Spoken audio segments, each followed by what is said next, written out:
जिनका असर अलग अलग लोगों पे असर अलग अलग आएगा। To attract tax rate of 12.5%, मतलब कि आपने जमीन खरीद के बेची है, अगर 1.25 लाख तक आपको इनकम हो रही है तो इस पर टैक्स नहीं देना होगा। पहले ये 1 लाख रुपए की लिमिट थी। डायरेक्ट टैक्स का नाम जब भी हम सुनते हैं सबसे पहले हमारे दिमाग में इनकम टैक्स आता है। देखिए कैसे standard deduction for salaries employed increased from 12 से 15 लाख तक 20% और 15 लाख से ऊपर अगर आपकी इनकम हो रही है तो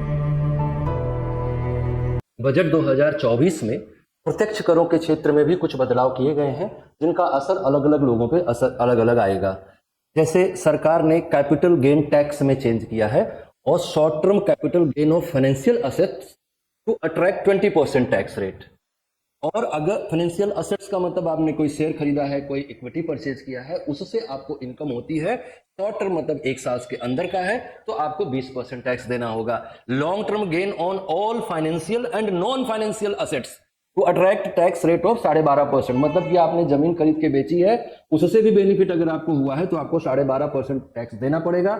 या आपने फाइनेंशियल असेट कोई खरीदा है, कोई आपने शेयर खरीदा है, इक्विटी खरीदा है, उससे कुछ इनकम हुआ है तो उस पर आपको 12.5% टैक्स देना होगा। पहले ये 10% था, 2.5% बढ़ा दिया गया है।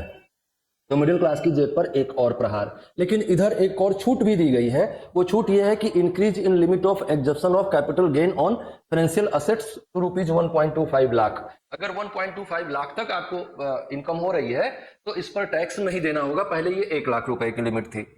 Abolish angel tax, angel tax को समाप्त कर दिया गया, मतलब कि कोई भी प्रमोटर या कोई भी इन्वेस्टर, कोई भी एंजल इन्वेस्टर आके किसी को हेल्प करता है और उससे उसको इनकम होती है तो उस पर टैक्स नहीं लिया जाएगा। इससे क्या होगा कि नए एंटरप्रेन्योर्स को हेल्प करने वाले लोगों की संख्या में वृद्धि होगी।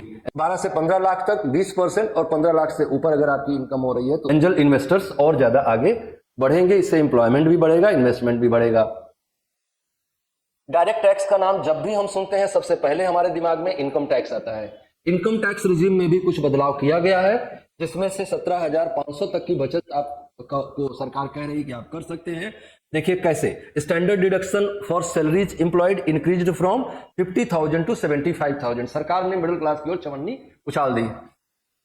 0 से 3 लाख तक नील रहेगा टैक्स, 3 से 7 लाख तक 5%, 7 से 10 लाख तक 10%, 10 से 12 लाख तक 15%, 15 से 12 से 15 लाख तक 20% और 15 लाख से ऊपर अगर आपकी इनकम हो रही है तो उस पर आपको 30% टैक्स देना होगा।